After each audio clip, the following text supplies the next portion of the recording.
Buenas noches. Bueno, antes de iniciar, queremos agradecer a la mesa directiva de la Asociación Mexicana de Medicina Crítica y Terapia Intensiva la invitación para participar en estas reuniones mensuales que la misma AMTI realiza. Con este tema que, como ya comentaba el doctor Raúl Carrillo, pues es un tema muy importante dentro del ámbito de la terapia intensiva. Esta plática la vamos a abordar en dos partes. Una primera parte que va a presentar el doctor Alejandro Esquivel. El doctor Esquivel es médico adscrito allí en la unidad de cuidados intensivos del Hospital de Especialidades del Centro Médico La Raza y es uno de los médicos que más experiencia tiene con el manejo de este tipo de abordaje terapéutico.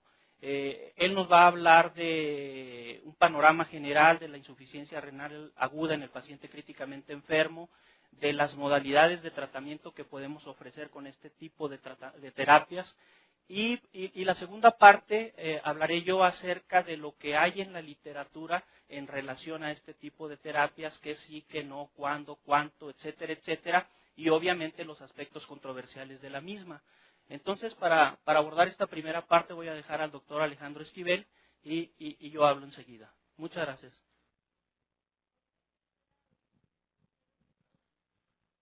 Bueno, buenas noches. Vamos a iniciar el tema y vamos a hablar acerca de lo que son las terapias de reemplazo renal continuo. Antes de eso tenemos que saber qué es lo que nos está condicionando todo este problema. Vamos a empezar a definir lo que es la insuficiencia renal aguda para poder partir de lo que nosotros vamos a hacer ya en el aspecto terapéutico. Entonces, la definición de insuficiencia renal aguda es controversial. Hay múltiples definiciones. Nosotros tomamos una en la cual vamos a ver que definimos a la insuficiencia renal aguda como el deterioro de la función renal que conduce a la incapacidad que tienen los riñones para excretar los productos nitrogenados y mantener el equilibrio hídrico, electrolítico, ácido-base y algunas otras funciones que lleva a cabo el riñón, como participar en el en el metabolismo activo del calcio, ¿sí? Mediante la activación de la vitamina D, o también en la producción de glóbulos rojos, entre otras funciones más. Por lo tanto, la definición que nosotros tenemos no es una definición que sea universalmente aceptada. Hay bastantes definiciones. Nosotros tenemos en la literatura, de acuerdo a esta publicación, varias definiciones en las cuales tenemos que la insuficiencia renal aguda puede definirse como un aumento en las concentraciones de creatinina mayores a 0.5 miligramos por decilitro, un aumento en la creatinina sérica basal de más del 50% o una disminución en el 50% de la depuración de creatinina. Esto tampoco es lo que universalmente se acepta. Ahorita vamos a comentar todas las controversias que hay en cuanto a la definición.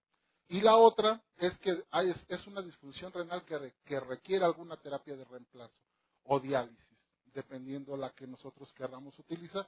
Y al final de cuentas nos damos cuenta que hay más de 35 definiciones para lo que es el fracaso renal agudo o la insuficiencia renal aguda. Por lo tanto, no hay una definición que sea universalmente aceptable. Y si no hay una definición universalmente aceptable, pues también la epidemiología no es confiable. De acuerdo a esto, nosotros tenemos que en el 96 se reportaba que los pacientes que ingresaban a las unidades hospitalarias, el 1% presentaba fracaso renal agudo. De esos, de los que se hospitalizaban, hasta 5% lo presentaba y en la unidad de cuidados intensivos hasta el 15%. Esto ha cambiado y ha cambiado en una forma drástica. En este reporte del 2008, nosotros encontramos que los pacientes que se hospitalizan hasta el 7% desarrollan insuficiencia renal aguda. En la UCI hasta el 35%, de ellos 5 a 6% requieren terapia de reemplazo y tiene una mortalidad que se reporta entre 50 y 80%. Esto también es variable por lo mismo que no tenemos un criterio universalmente aceptado. Otra definición que nosotros encontramos u otros datos es que en la unidad de cuidados intensivos se presentan hasta el 6%, que requieren terapias de reemplazo renal hasta 70% y una mortalidad del 50%. Si nosotros nos damos cuenta, todos esos datos varían en forma importante. ¿Por qué? Porque depende del criterio que haya tenido el autor para definir lo que es la insuficiencia renal aguda la inclusión de esos pacientes a los estudios y el tipo de terapia que se les haya dado. De ahí que la mortalidad varíe. Hay series que reportan hasta un 78% de mortalidad cuando se presenta insuficiencia renal aguda más choque séptico. Por lo tanto, la insuficiencia renal aguda es un predictor independiente de mortalidad. Si el paciente presenta insuficiencia renal aguda, la mortalidad se incrementa en forma exponencial, llegando a ser hasta el 80%. La etiología así está clara. Nosotros vamos a ver que para ver dónde se presenta el problema, en la insuficiencia renal aguda aún siguen vigentes aquellos criterios en los cuales se definían como prerrenal, renal y posrenal. De las lesiones renales, nosotros tenemos que la mayor parte es necrosis tubular aguda. Y de la necrosis tubular aguda hasta el 50% es ocasionada por isquemia. ¿Por qué? Porque si nosotros recordamos en la fisiología renal, la mayor parte del glomérulo y del túbulo, más bien glomérulo y túbulo contorneado proximal, se encuentran en la corteza renal. Esta recibe la mayor irrigación que se tiene dependiendo de cuánto le llegue del gasto cardíaco al riñón, que es más o menos de un cuarto del gasto cardíaco, 1.250 mililitros aproximadamente. Entonces esto nos lleva a que cuando hay un evento de choque en el que el riñón sufre, pues el flujo inmediatamente es derivado, es desviado. Y la mayor parte, o sea, glomérulo y túbulo proximal, que tienen las mayores funciones por las mitocondrias que tienen, pues entonces sufre y lleva al paciente a falla renal aguda, hasta en un 50% de los casos. Por lo tanto, nosotros no tenemos una definición universalmente aceptada, no tenemos tampoco datos claros. Hay un esfuerzo que se hizo para llevar a cabo una definición que fuera aceptada en la mayor parte de las sociedades o en la mayor, por la mayor gente posible. Por Velomo y Ronco principalmente en el 2004. Ellos tuvieron dos grupos de trabajo, uno que se presentó en el 2000 y uno que se presentó en el 2004, en donde pretenden clasificar a la falla renal aguda desde una mnemotecnia, que va a estar derivada de 5 estadios principales en los cuales dividen a la insuficiencia renal aguda. Una, que sería el riesgo, la lesión y la falla. 3 condiciones que tienen alta sensibilidad y que son indicaciones terapéuticas. Y 2, que tienen alta especificidad y que son para pronóstico o para evolución. Es decir, la pérdida de la función y ya el estadio final de una insuficiencia renal, ¿no? La pérdida de la función definida como aquel paciente que requiere más de 4 o que tiene más de 4 semanas con terapia de reemplazo renal. Las 3 primeras inciden directamente en la mortalidad. Eso es lo que vamos a comentar ahorita más adelante. A pesar de ello, los criterios de Rifle no muestran un buen desempeño en los diversos estudios. ¿Por qué? El grupo de Velomo y colaboradores dicen que la insuficiencia renal aguda es aquella en la cual el paciente presenta una elevación de la creatinina mayor a 0.3 miligramos por decilitro, que tiene un aumento de más del 50% de las cifras de creatinina basales, o que tiene una disminución del gasto urinario en mayor de 0.6 mililitros por kilo por hora por 6 horas. Por lo tanto, ellos dicen que la terapia de reemplazo renal debe de ser iniciada cuando el paciente se encuentra en riesgo, cuando disminuyen los volúmenes urinarios. Pero cuando analizamos los diversos estudios en cuanto a Rifle y pronóstico, por ejemplo, de los pacientes que se ingresaron a 7 unidades de cuidados intensivos durante un año, encontramos que únicamente se encuentran significancia estadística cuando se evalúa la mortalidad dependiendo del estadio en el que se encuentra. Es decir, que si el paciente se le inicia terapia de sustitución renal cuando está en riesgo, tiene una mortalidad más o menos del 8.8%, pero cuando pasa lesión, cuando pasa falla, esa mortalidad prácticamente se triplica. ¿Ok? Pero eso es lo que se observó en este estudio. En el siguiente estudio, nosotros encontramos que 214 pacientes ingresados a la unidad de cuidados intensivos durante un año no tienen prácticamente ninguna significancia estadística cuando se evalúan por Rifle y pronóstico.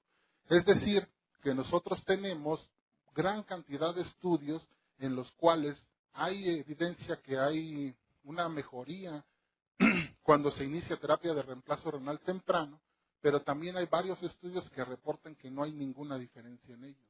Por lo tanto, es otro de los criterios que debe de tomarse con reserva.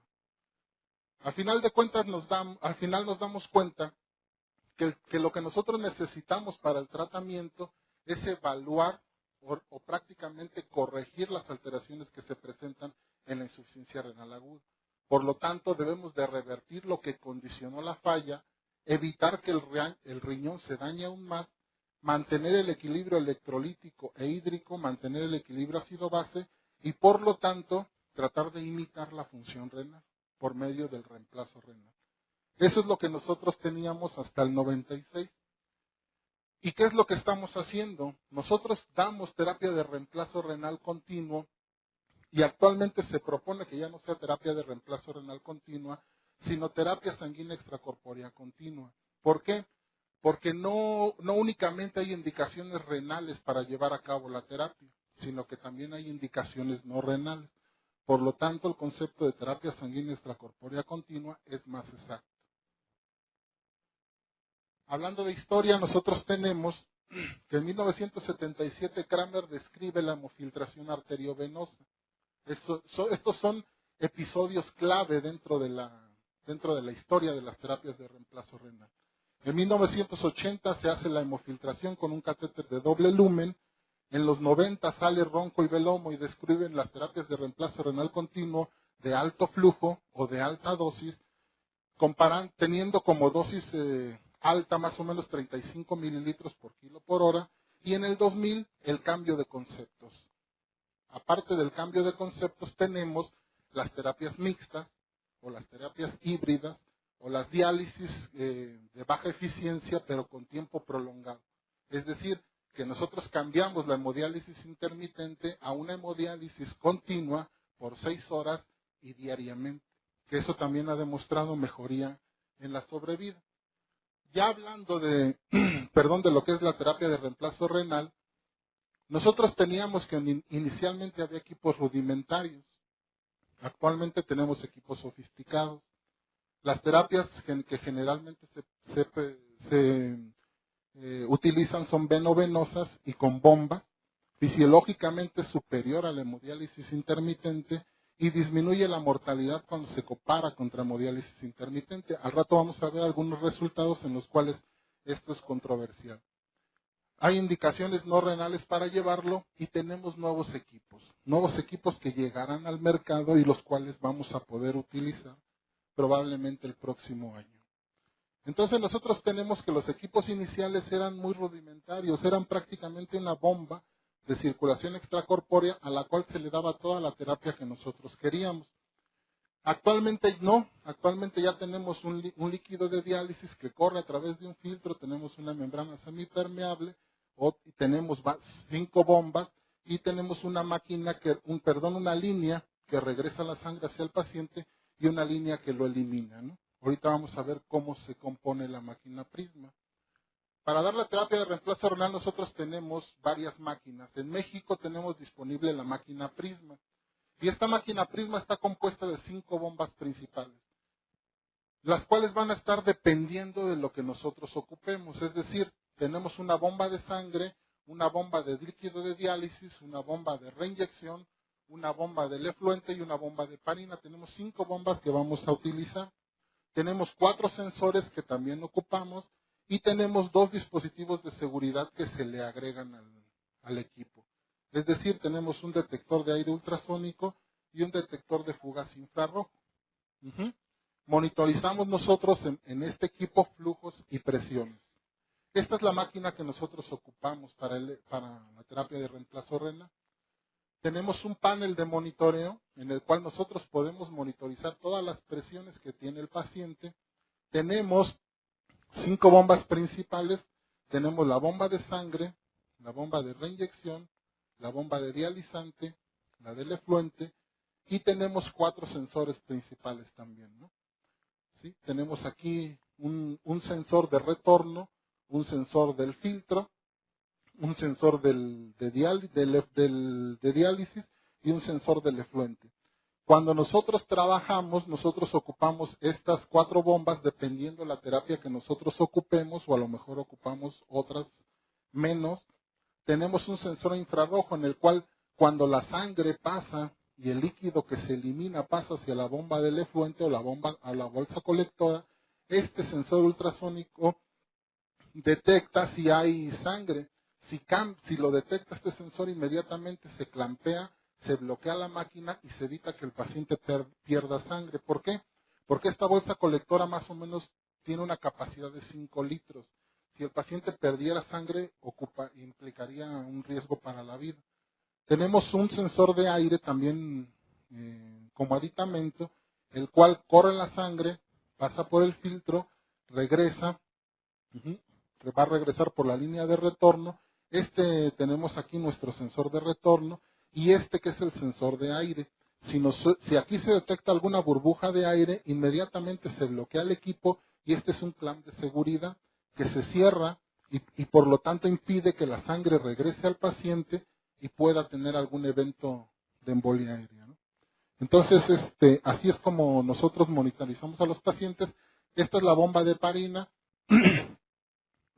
recordando que mientras nosotros usemos menos velocidad de flujo, menos dosis de reinyección, más vamos a requerir heparina. Y eso puede tener mayores problemas para el paciente, sobre todo por coagulopatía. Este es un acercamiento para que veamos el sensor de retorno, el clamp que nosotros tenemos para detector de aire y el de seguridad. Aquí mismo también se puede ver.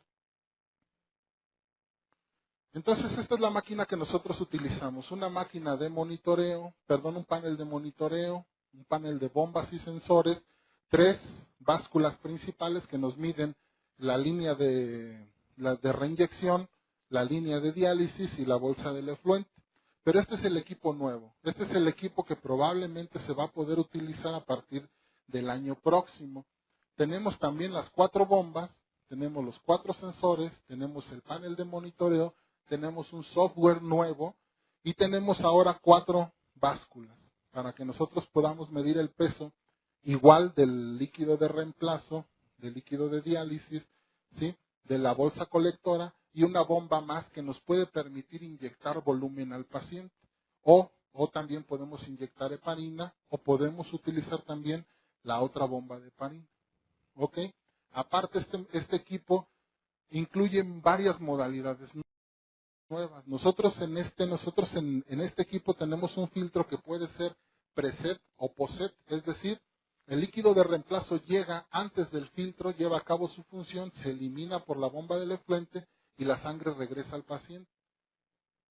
Si nosotros queremos reponer volumen y ese pase directamente al paciente, necesitamos un filtro poset. Todo esto va a ser omitido en la máquina nueva. La máquina nueva va a poder entregarnos la reinyección antes del filtro o después del filtro, dependiendo de lo que nosotros usemos, y no tener que cambiar todo este equipo como en la máquina antigua. Aparte de otros avances que tiene. Entonces, ya para hablar de la terapia de reemplazo renal, nosotros vamos a comentar cómo funciona esta máquina. Tenemos una línea de entrada de la sangre, este es el filtro que nosotros ocupamos. Hay 3 tipos de filtro, ahorita los vamos a comentar, el M10, el M60 y el M100. La sangre entra a través de la línea de entrada, llena las fibras que nosotros tenemos, que están cubiertas por una membrana semipermeable, ¿sí? Y también tenemos un espacio que está virtual, que está libre. La sangre corre por todas estas pequeñas fibras y el líquido de diálisis corre por estos espacios. Es decir, nunca está en contacto con la sangre. Todo el mecanismo que nosotros hacemos de difusión es a través de concentraciones y de una membrana semipermeable. Ahorita vamos a ver cómo se lleva a cabo el mecanismo de cada uno. Entra la sangre, se eliminan las sustancias tóxicas hacia los espacios libres, corren hacia la bomba del efluente, se eliminan del paciente y regresa la sangre ya depurada hacia el paciente. El líquido de diálisis corre al revés de la sangre, llevan a cabo el intercambio y se eliminan por el líquido del efluente. Es decir, que nunca la sangre entra en contacto con líquido de dializante ni con líquido de reinyección, que ahorita vamos a comentar. ¿Ok? Entonces son tres tipos de filtro que nosotros utilizamos. Nosotros utilizamos sobre todo el M100. ¿Por qué? Porque es el que nosotros tenemos para pacientes mayores de 65 kilos. El volumen de sangre que utiliza el filtro es de 107 mililitros, más o menos, y las velocidades que nosotros tenemos de flujo van desde 80 hasta 180 cc por minuto. El área de superficie de este filtro es de 0.90 metros cuadrados. Esto nos puede dar una capacidad de dializancia importante, ahorita lo comentamos. El M60 llegamos a utilizarlo sobre todo para personas bajitas, es decir, para personas que tienen baja talla, que pesan menos de 65 kilos, por lo tanto el volumen de sangre que ellos ocupan es menor y las velocidades que ellos también tienen, junto con el área de superficie del filtro, es menor. Ok, por eso en un paciente alto no podemos utilizar un M60. Nuestra capacidad de dializancia va a ser menor. Ya viendo algo de lo que es la función de cómo está compuesto el filtro, las indicaciones para darle terapia de reemplazo renal a un paciente, pues son todas aquellas que están ocasionadas por la misma insuficiencia renal, es decir, por las alteraciones que hay en la función renal. Pero también tenemos indicaciones no renales de la sustitución, como la hipertermia maligna, la sobredosis de drogas, la sepsis grave, la pancreatitis y la disfunción orgánica múltiple. Ahorita vamos a ver por qué podemos utilizarlas en ellas. Por ejemplo, la hipertermia maligna. Cuando nosotros hacemos correr la sangre a través del filtro y el líquido de diálisis que va a una temperatura ambiente, porque nunca utilizamos temperatura caliente en esta modalidad, provocamos pérdida de calor. Es decir, calentamos el líquido de diálisis, lo eliminamos y regresamos la sangre ya con una temperatura menor. Nunca podemos utilizar calor o nunca podemos utilizarla al inverso, es decir, para tratar hipotermia. ¿Por qué? Porque el líquido de diálisis que nosotros usemos va a provocar hemólisis de los eritrocitos, por lo tanto eso no se puede hacer. Para tratar la hipertermia sí, pero para tratar hipotermia no. Por lo tanto, de las terapias de reemplazo renal, nosotros utilizamos 4 modalidades principales. Ahorita vamos a ver cómo funcionan. Actualmente, terapia sanguínea extracorpórea continua, modalidades ultrafiltración continua lenta, hemofiltración veno-venosa continua, hemodiálisis veno-venosa continua y hemodiafiltración veno-venosa continua. ¿Cómo funcionan cada una? SCUF, el famoso SCUF, o la ultrafiltración continua lenta. En esta modalidad nosotros permitimos el aclaramiento de líquidos por medio de la ultrafiltración. Nosotros vamos a eliminar sobre todo de este paciente volumen. ¿Cómo lo vamos a hacer? Programamos 2 bombas en el equipo.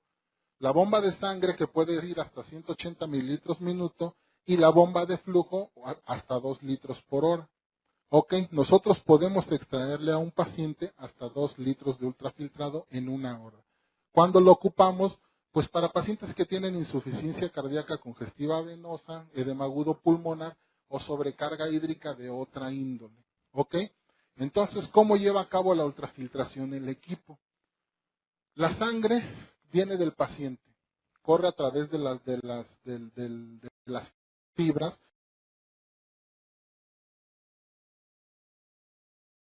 que están cubiertas por una membrana semipermeable, esto para fines didácticos.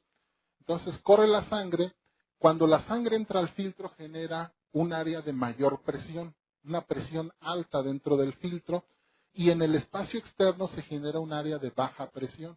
Por lo tanto, las moléculas pasan de un área de mayor presión a una de baja presión. Entonces, si nosotros vemos en amarillo, tenemos el líquido, este pasa de un área de mayor presión a una de menor presión y se elimina por el efluente. La sangre regresa nuevamente al paciente ya depurada de líquido. En esta modalidad podemos sacar hasta 2 litros por hora. ¿Sí? ¿Cuándo podemos utilizarla? Pues cuando tenemos un paciente en edema agudo pulmonar por choque cardiogénico y es una indicación no renal para una terapia que se describió para la sustitución de la función renal. Otra, la que está en boga y es la que más se usa en el mundo, es la hemofiltración veno-venosa continua. ¿Cómo la vamos a usar? ¿Qué nos va a permitir hacer? Primero, nos permite aclarar solutos. Vamos a eliminar ya moléculas de mediano y de alto peso molecular. Es decir, vamos a poder eliminar la mayoría de los mediadores inflamatorios y aparte podemos eliminar moléculas de pequeño peso, como la creatinina y la urea. Los mecanismos por los cuales funciona son por convección y por absorción, principalmente, ¿sí? Aquí ya nosotros tenemos un líquido de reinfusión o de reinyección. ¿Cómo funcionan la convección y la absorción? Ahorita lo comentamos. ¿Qué programamos en la máquina? Nosotros programamos la velocidad de sangre hasta 180 mililitros minuto. Ronco nos dice que terapias de 150 mililitros por minuto hacia arriba pueden darnos la mayor eliminación de solutos por convección y por absorción. El líquido de reinyección va a ir hasta 4.500 mililitros por hora. Si nosotros utilizamos terapia Ronco para un paciente de 70 kilos, pues serían más o menos 35 mililitros por 70 kilos, más o menos 2.300, 2.400 mililitros, menos lo que nosotros ultrafiltremos. Es decir, si nosotros programamos 200 mililitros de ultrafiltración, pues ese paciente requerirá por lo menos 2.200 mililitros por hora de líquido de reinyección. Esto nos va a permitir a nosotros tener la mayor convección y la mayor absorción posible del filtro, ¿sí? Y nosotros podemos ultrafiltrar hasta 2.000 mililitros por hora de ese paciente. Es decir, quitamos moléculas de mediano, de grande peso y también podemos quitarle agua. ¿En qué patologías lo podemos usar? En pacientes con trauma, con quemaduras, con sepsis o con disfunción orgánica múltiple. Es decir, indicaciones no renales para una terapia de reemplazo continua. Entonces aquí el mecanismo de acción es diferente, o más bien similar.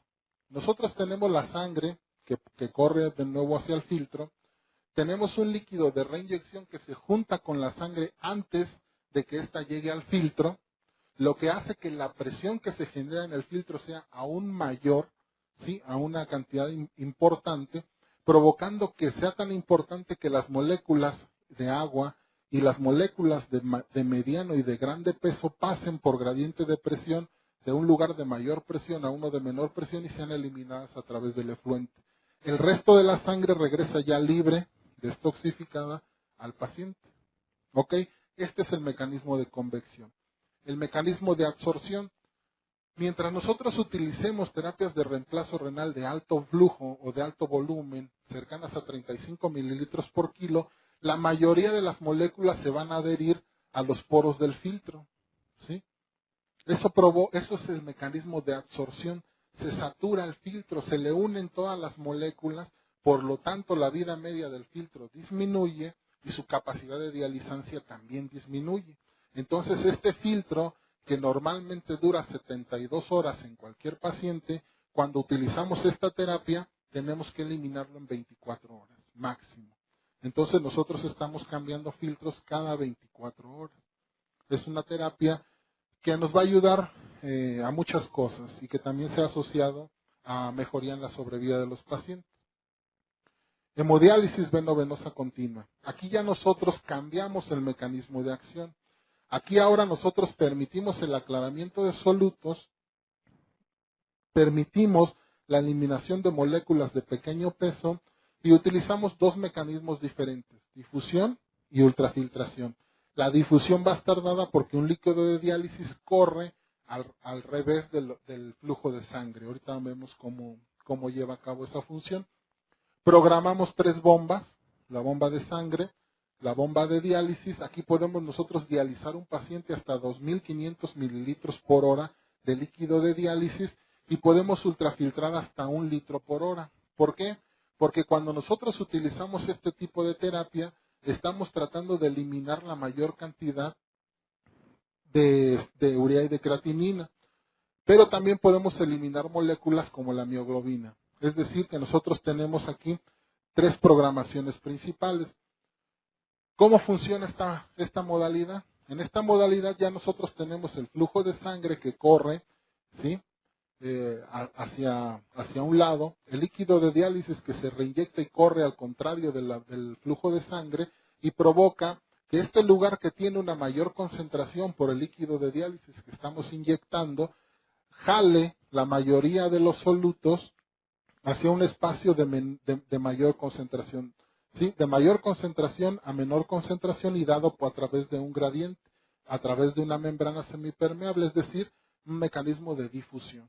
Si este líquido corre, se elimina junto con todos los solutos que nosotros estemos eliminando y la sangre regresa al paciente libre de urea, creatinina y volumen, si es que nosotros queremos retirarle también volumen al paciente. Hemodiafiltración veno-venosa continua. Este es un modo que se le conoce como híbrido en la actualidad. ¿Por qué? Porque nos permite mezclar todo. Es decir, nosotros vamos a tener aquí ya en funcionamiento las 4 bombas del equipo, vamos a poder producir convección, vamos a poder producir absorción y vamos a poder producir ultrafiltración si nosotros queremos. ¿Por qué? Porque vamos a aclarar moléculas de pequeño, de mediano y de grande tamaño. Vamos a utilizar los 3 mecanismos de acción. Vamos a utilizar la bomba de dializante y también la de reinyección. Es decir, que vamos a ocupar toda la capacidad del equipo. Velocidad de sangre, líquido de diálisis, líquido de reinyección y ultrafiltrado. ¿Cuánto podemos sacarle del paciente? Hasta 1 litro por hora. Podemos reinyectar hasta 2 litros por hora. Diálisis hasta 2.500 mililitros por hora a una velocidad de 180 mililitros minuto. Cuando lo utilizamos en insuficiencia renal aguda, con retención de azuados, con retención de sustancias tóxicas, en pacientes con choque séptico y falla renal aguda, con sepsis grave, con pancreatitis, con politraumatismo, porque vamos a poder eliminar prácticamente todas las sustancias. Entonces aquí nosotros vemos ya trabajando la máquina con todas las modalidades que tiene. La sangre corre igual, el líquido de diálisis corre al contrario, genera un cambio a través de una membrana semipermeable. Nosotros tenemos la capacidad de reinyectar volumen, generamos mayor presión dentro del filtro, por lo tanto podemos utilizar convección porque genera pérdida de solutos de mayor presión a uno de menor presión y todos se eliminan en el efluente. La sangre regresa al paciente libre de líquido, de solutos y de todos los mediadores inflamatorios que querramos. Aquí hay que tener en cuenta varias cosas. Si nosotros utilizamos terapia ronco, es decir, 35 mililitros por kilo de peso de líquido de reinyección, en esta modalidad debemos de ver qué es lo que predomina. Si predomina la retención de azuados, nosotros vamos a dividir esa dosis al 70% para líquido de diálisis y 30% para reinyección. Si lo que predomina son los mediadores inflamatorios, como en el choque séptico, le damos 70% a la reinyección y 30% a la diálisis. ¿Sí? Es decir, que en esta modalidad tenemos que acoplarnos a lo que nosotros quieramos eliminar. ¿Por qué? Porque estas son las moléculas que nosotros podemos eliminar. La mayoría de los mediadores inflamatorios pueden eliminarse por convección y por absorción, el resto por difusión y las pequeñas por ultrafiltración como el agua. Entonces nosotros tenemos interrogantes que ya cuando nosotros conocemos esta modalidad, ¿qué contestar? Primero, ¿en qué momento iniciar la terapia? ¿Temprano o tardío? Entonces, controversial. ¿Qué modalidad? ¿Intermitente o continua? También es controversial. ¿Qué dosis darle? ¿Alto flujo o bajo flujo? También es controversial. Eso es lo que vamos a tratar de contestar en la siguiente parte de la plática. ¿Ok?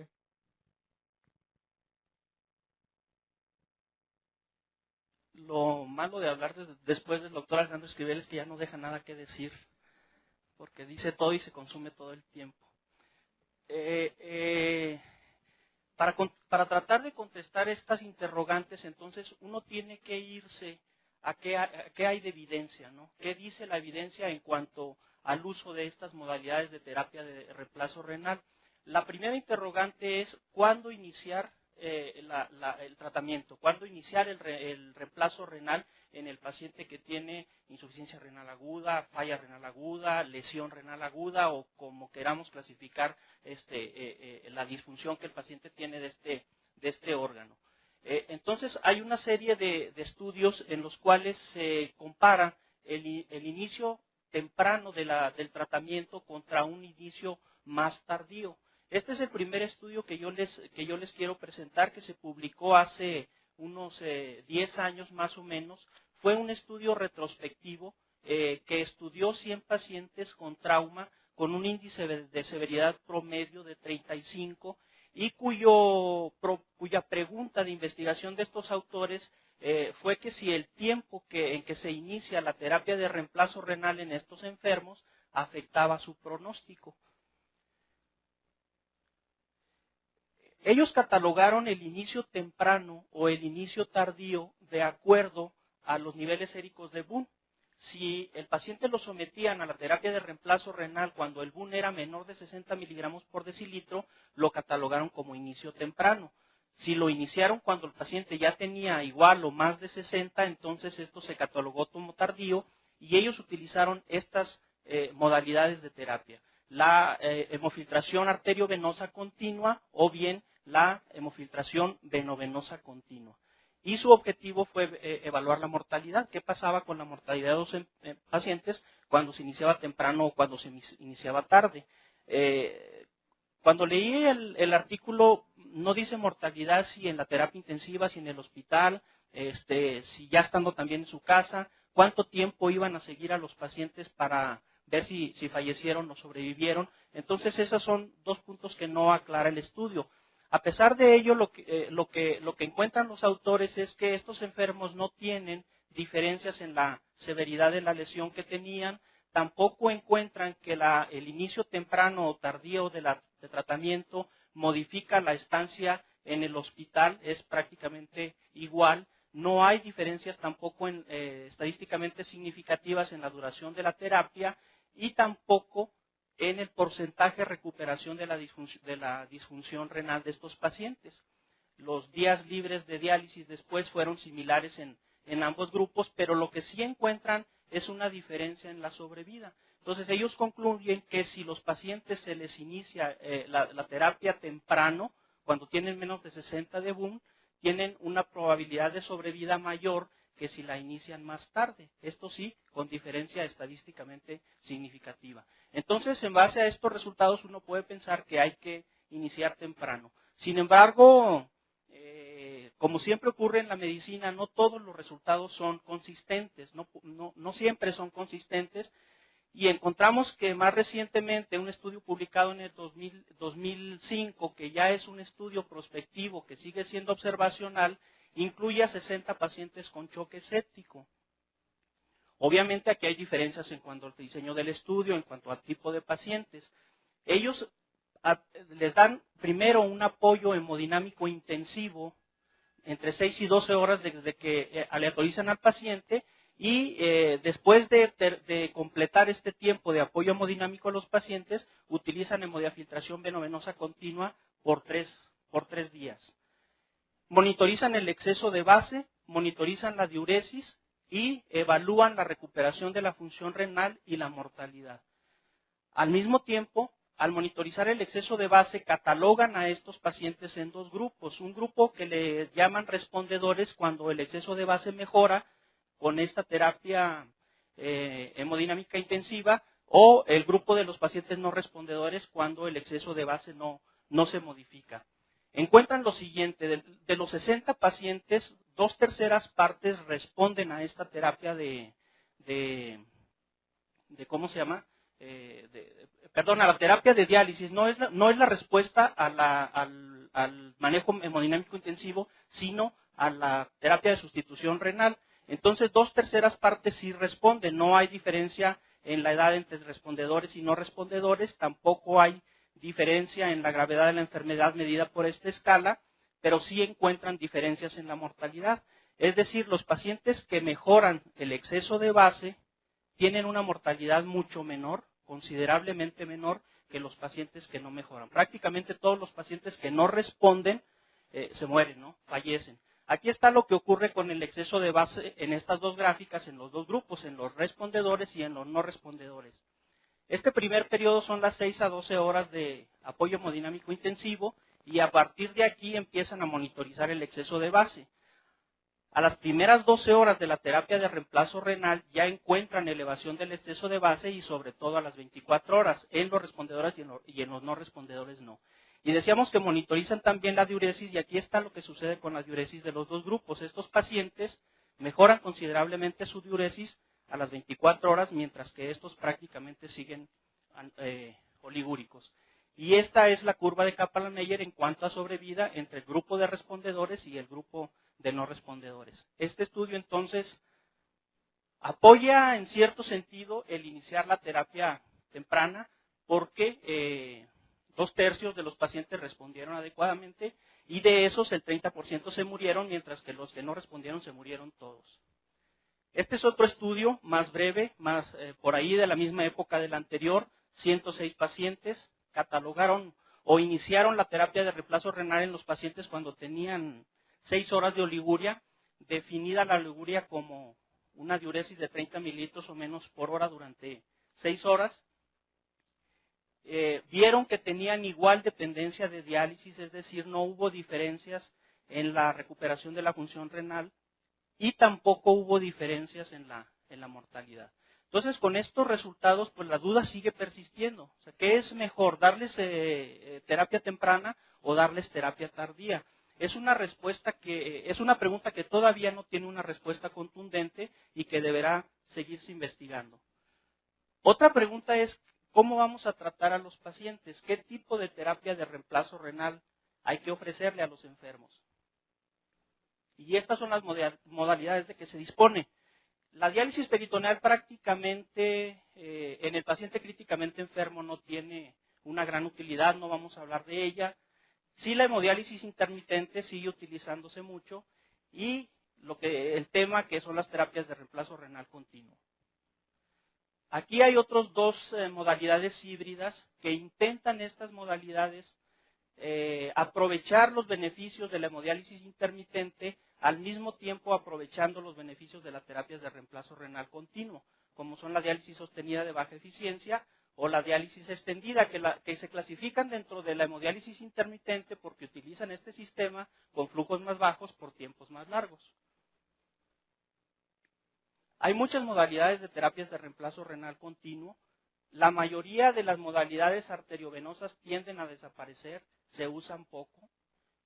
Como decía el doctor Esquivel, lo que se está utilizando actualmente son las modalidades venovenosas, que hay varias también, pero de las cuales las más utilizadas son estas 4. ¿No? La ultrafiltración continua lenta, la hemofiltración venovenosa continua, la hemodiálisis venosa continua y la hemofiltración venovenosa continua. Si me pudieran regalar un poquito de agua.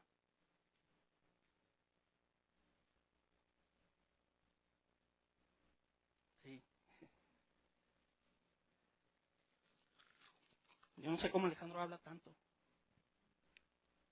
Entonces son las que ya describió él y que tiene ciertas ventajas. Se dice que estas modalidades tienen ciertas ventajas, mejor control hídrico,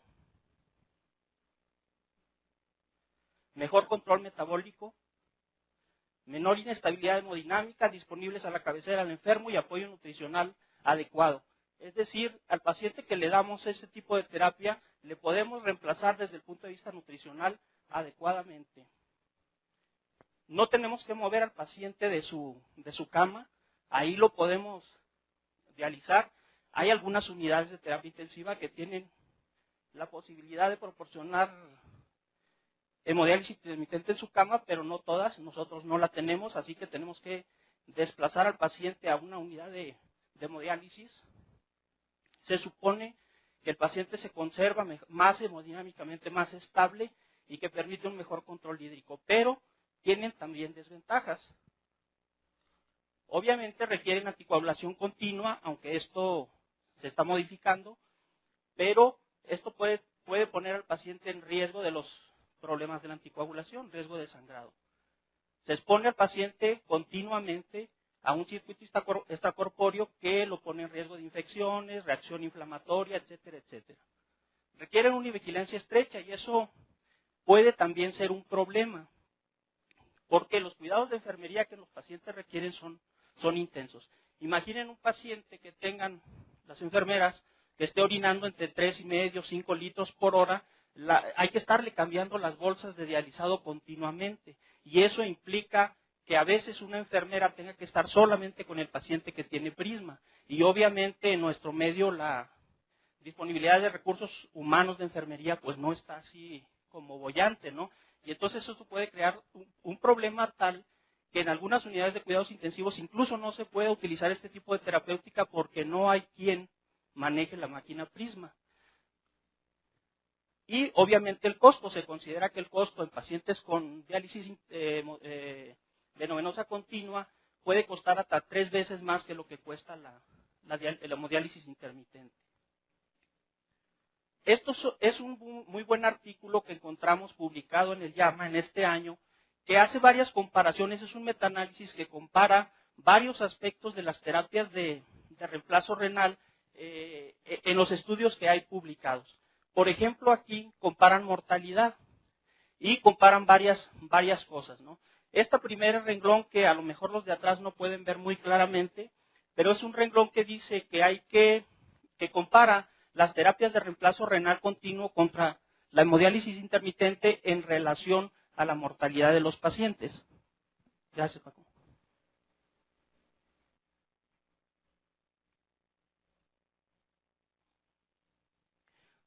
Si no estoy crudo, Paco. Era nada más uno.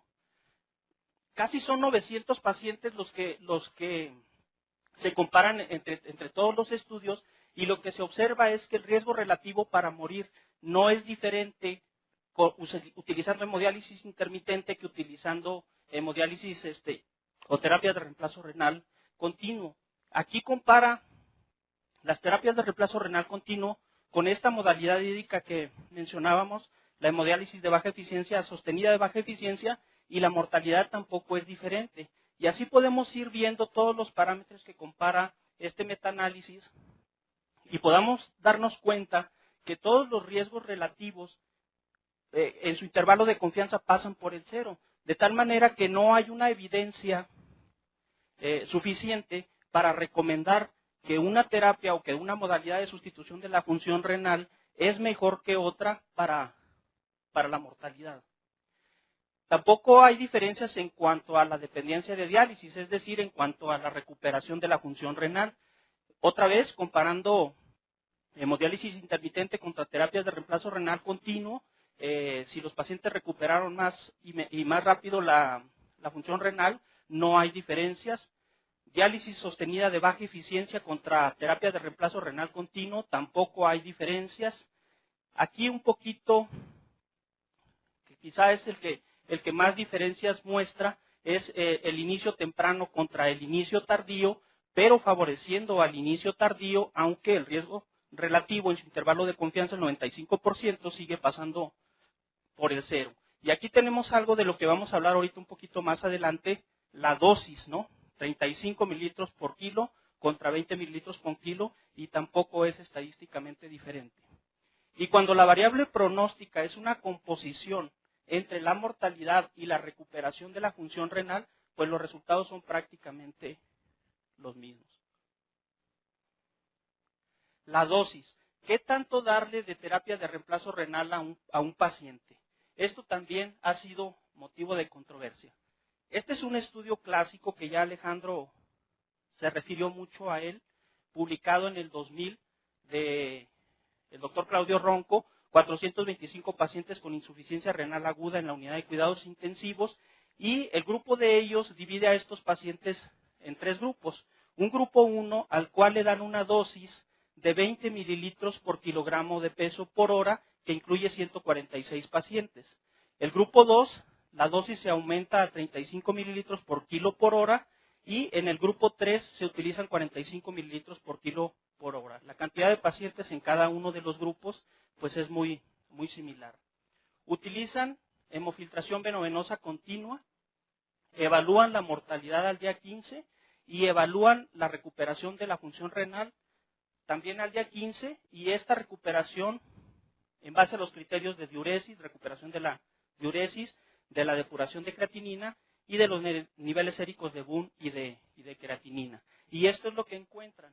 En cuanto a la recuperación de la función renal, no hay diferencias significativas. Es exactamente lo mismo darles 20 que 35 que 45 mililitros kilo hora. Pero sí encuentran diferencias en la sobrevida entre el grupo de 20 y el grupo de 35. Hay una diferencia estadísticamente significativa aquí que no se mantiene cuando se comparan los de 35 contra los de 45.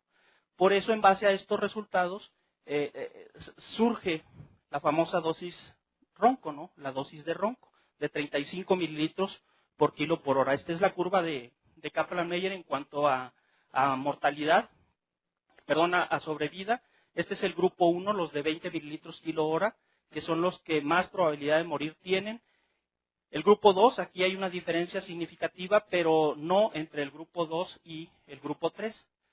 Pero, nuevamente, en este año se publica un muy buen estudio que incluye 1.124 pacientes con insuficiencia renal aguda en la unidad de cuidados intensivos. Es un estudio multicéntrico que divide a los pacientes en dos grupos. Unos pacientes que están hemodinámicamente estables y otros que están hemodinámicamente inestables. Los pacientes que están hemodinámicamente estables los someten a hemodiálisis intermitente y los que están inestables les dan hemodiafiltración venovenosa continua o diálisis extendida de baja eficiencia, diálisis sostenida de baja eficiencia. Estas son las modalidades que utilizan. Y utilizan además dos estrategias de manejo en los pacientes. Utilizan una estrategia que le llaman estrategia intensiva y una estrategia no intensiva o menos intensiva, como la ponen en el artículo. La estrategia intensiva, cuando los pacientes se someten a hemodiálisis intermitente o a diálisis sostenida de baja eficiencia, la proporcionan 6 veces por semana. Y cuando están inestables y tienen que entrar a hemodiafiltración venovenosa continua, utilizan una dosis de 35 mililitros kilo hora. La terapia no intensiva o menos intensiva cambia en cuanto a estas dos modalidades que se proporcionan 3 veces por semana, a diferencia que aquí que se proporcionaban 6. Y cuando utilizan en los pacientes hemodinámicamente inestables la hemodiafiltración, utilizan una dosis de 20 mililitros por kilo hora, en diferencia de este que utilizaron 35. Evalúan la mortalidad por todas las causas hasta el día 60, la mortalidad en el hospital, la recuperación de la función renal, la duración de las terapias de reemplazo renal y los tiempos de estancia en la unidad de cuidados intensivos y en el hospital. Estos fueron sus variables pronósticas.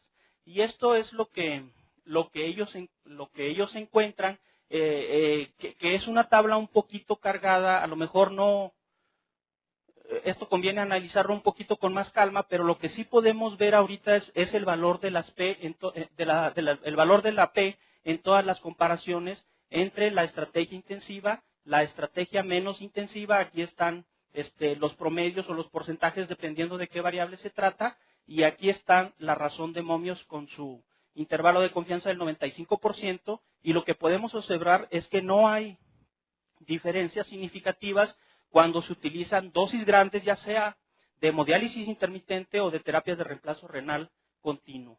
Y esta es la curva de Kaplan-Meier, la terapia intensiva, es decir, dosis altas de tratamiento dialítico contra la terapia menos intensivas. No hay diferencias en la mortalidad de los pacientes. Posiblemente esto tenga una explicación en esta gráfica. Lo que proponen estos autores es que la dosis de diálisis y la sobrevida tienen una relación con una curva con esta morfología. Una porción plana de la curva en la cual, aunque se incremente la dosis de diálisis que se le dé al paciente, la sobrevida no se modifica. Y mientras el paciente se esté moviendo en esta parte de la curva, nosotros podemos subir o bajar la dosis de diálisis y la mortalidad va a ser exactamente la misma.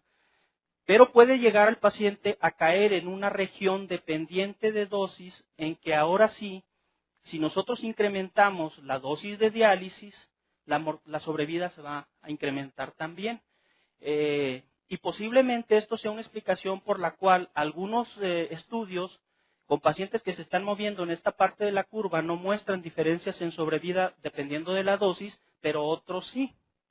Saber si el paciente está en esta parte de la curva o en esta, pues todavía no sabemos cómo hacerlo, ¿no? Cómo discernir si un paciente está en una región dependiente o independiente de la dosis, todavía no lo sabemos. Esta es la parte final de la plática. Nosotros hemos usado estas modalidades de terapia de reemplazo renal continuo por alrededor de unos 5 o 6 años. Y bueno, ahora recientemente nos ha entrado la inquietud de saber qué diferencias hay en los pacientes que nosotros estamos tratando. Y para eso, pues es necesario correr un estudio preferentemente prospectivo, preferentemente comparando los pacientes tratados con terapias de reemplazo renal continuo contra los tratados con hemodiálisis intermitente. Pero lo primero que intentamos hacer con la ayuda de nuestros residentes es ver hasta ahora qué hemos hecho con estas terapias. Y estos son los resultados que nosotros nos encontramos. Aquí pudimos incluir solamente 32 pacientes, es un número no muy grande, en los cuales se utilizaron 115 días de terapias de reemplazo renal continuo. La diferencia en género no existe prácticamente. Esta es la edad de nuestros pacientes en promedio.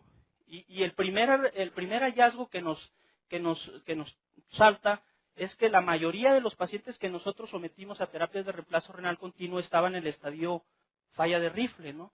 Es decir, nuestros pacientes los estamos llevando a la terapia de reemplazo renal ya algo avanzada su lesión renal aguda. Obviamente hay estudios que dicen que sale lo mismo iniciarlos temprano, iniciarlos tarde, pero bueno, la alta mortalidad que tienen nuestros pacientes, que está acorde con la reportada en la literatura, no sabemos si se debe a que los estamos llevando al tratamiento algo tarde, ¿no? La estancia en la terapia intensiva es alrededor de 15 días en promedio. Estas son las variables que nosotros encontramos en promedio del monitoreo que se hace en la máquina, tanto de flujos como de presiones, de las diferentes presiones que se generan en el sistema y los diferentes flujos de los cuales ya habló el doctor Esquivel. Y bueno, pues los promedios, para no cansarlos, andan dentro de lo recomendado para cada una de las terapias. No está aquí en la gráfica, se me olvidó ponerles lo que andaba buscando, pero la modalidad más frecuentemente utilizada en nuestros pacientes, como en el 80 y tantos, casi 90% de los pacientes, fue la hemodiafiltración venovenosa continua. Pensamos que posiblemente esta modalidad no es porque la que más nos guste en realidad, o la que más les sirva a los pacientes. Posiblemente sea algo sesgado por la manera en cómo la máquina se programa. Si nosotros programamos la máquina en hemodiafiltración venovenosa continua, a partir de ahí podemos regresar a otra modalidad sin suspender el tratamiento. Es decir, si yo inicio en SCUF y después quiero hemodializar, tengo que parar el tratamiento, reprogramar la máquina y reiniciar el tratamiento. Pero si yo programo en hemodiafiltración venovenosa continua, sin parar el manejo, me puedo regresar a las otras 3 modalidades que yo quiera. El problema es, creo yo, que programamos hemodiafiltración venovenosa continua y ahí nos quedamos, en la cómoda, ¿no? Ahí se sigue el paciente con esa modalidad de tratamiento durante la mayor parte del tiempo que está en el procedimiento. Y estas son las comparaciones de estas variables que se midieron al inicio del tratamiento con los valores con los que se inició la terapia de reemplazo renal y los valores al final de la misma. Pues esto es bueno, ¿no? Mejora considerablemente la urea, también la creatinina, el potasio, la PVC baja, es decir, por la remoción de volumen que estamos haciendo, el estado ácido-base mejora también, pero tenemos estos 2 inconvenientes. La glucemia se incrementó en relación al valor basal. Nosotros pensamos que esto sucede porque en nuestra unidad utilizamos las soluciones glucosadas al 1.5% que se utilizan para la diálisis peritoneal. El sistema tiene ya soluciones específicas para usarse con estas modalidades de tratamiento, pero que en México no las tenemos disponibles. Entonces tenemos la máquina, pero no tenemos el insumo. Esto no le suena raro, ¿verdad? O sí. Frecuentemente nos sucede así. Entonces tenemos que utilizar soluciones glucosadas y eso nos incrementa la glucemia de los pacientes. Y el otro problema es lo que ya se comentaba también de la coagulación. El TTP de nuestros pacientes se incrementó considerablemente. Posiblemente esto lo podamos reducir si utilizamos dosis más altas de líquido de reemplazo, prefiltro. Si utilizamos líquido de reemplazo prefiltro, la sangre se diluye más, es menos coagulable y por lo tanto pueden utilizarse dosis menores o incluso en algunos pacientes hasta suspender la infusión de heparina. Lo que nosotros utilizamos obviamente es heparina regular. Entonces, pensamos que la terapia que nosotros le estamos dando a los pacientes es una terapia que nos permite mejorar la depuración de solutos y de líquidos, que tiene estos inconvenientes, pero que a pesar de que desde el punto de vista funcional parece buena, la mortalidad sigue siendo del 78%. Estas son las diferencias en las concentraciones de creatinina. En todos los pacientes la creatinina disminuye, en unos más y otros menos. Obviamente esto también es dependiente del tiempo que los pacientes estuvieron en el procedimiento. Algunos pacientes estuvieron un día solamente, otros estuvieron hasta 9 días. Entonces la magnitud de estos cambios es muy probable que tenga que ver con la duración del procedimiento. Este es el comportamiento de la urea. También tiene diferencias negativas, es decir, los valores de urea en todos los pacientes eran más altos que cuando se inició la terapia que cuando se finalizó. El pH, en cambio, el estado ácido-base mejora en todos los pacientes también. Y pues estos resultados nos permiten a nosotros ver que posiblemente estas modalidades de terapia de reemplazo renal sean útiles en nuestros pacientes. Si bien no se ha demostrado que puedan mejorar la sobrevida, la recuperación de la función renal y algunas otras variables pronósticas, sí nosotros pensamos que manejar a los pacientes con estas modalidades de tratamiento nos ofrece ventajas, ¿no? Nosotros vivimos el tiempo de llevar al paciente hemodiálisis con ventilador, con bombas de infusión, con que córrele porque el paciente ya se hipotensó o ya está en paro. Y para nosotros representa mucha ventaja tener el recurso en la unidad de cuidados intensivos, iniciarlo ahí, iniciarlo a veces sin esperar a que el nefrólogo venga y ponga las indicaciones de la diálisis, sin tener que contar en el servicio con enfermeras especializadas en hemodiálisis, sino que las enfermeras intensivistas pueden manejar estos sistemas. Entonces, ya viéndolo en la práctica clínica cotidiana, este tipo de sistemas para nuestra unidad ha representado ventajas. Todavía tenemos que ver si las ventajas que representa para nosotros como equipo de salud también las representa para el enfermo, que eso sería lo más importante. Muchas gracias.